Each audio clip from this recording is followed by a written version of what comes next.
tax cut. Tax cut. Tax cuts. That is a tax which will not go up. One big issue. For some, national insurance top of the list of tax cuts. I didn't vote for the national insurance rise, and others are now joining me on that platform, and I'm very pleased to see it, because what we need is not a tax on growth, but a growing economy. Morning, Mr. Javid. Sajid Javid is also pledging to axe the tax rise, a change brought in to fund health services that he backed in April when he was Health Secretary. And this levy, the way it's being raised is the top 15% of earners will pay almost 50%. And I think it's the right way to do this. Today, a different tune. My job as Health Secretary was to make sure that we had the resources to meet the promises we made on healthcare and social care.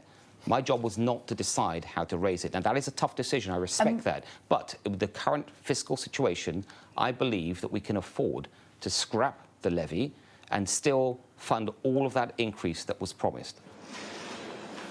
Another former Health Secretary, while promising business tax cuts, is not going as far. I'm not promising some of the tax cuts that other people have promised. I do think the NHS needs the $12 billion a year that we're getting from the health and social care levy, much as I dislike having to pay it. Arguments about tax are never hard to find in Westminster, but there's a reason why they're flaring now. This tax bidding war is being driven by the big irony in Conservative Party politics right now. The current government has put up the tax burden to its highest level in over 70 years, while simultaneously claiming it's a tax-cutting party. The candidates right now are trying to square that circle, but what might be popular for Tory MPs and members might be less palatable for others. At a time of rising prices, pay restraint and NHS backlogs, experts say there needs to be clarity on how tax cuts may impact government spending. It is quite something to be focusing on the tax cuts rather than potential spending increases, and I guess that's a very strong political message that's coming out of this leadership election.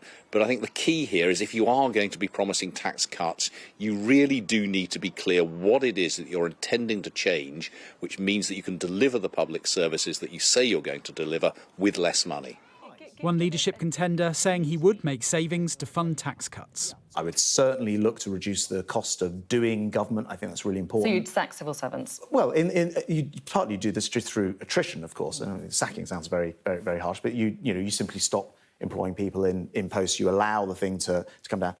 With a crowded field, senior Tories will meet tomorrow to set the timetable for this leadership election.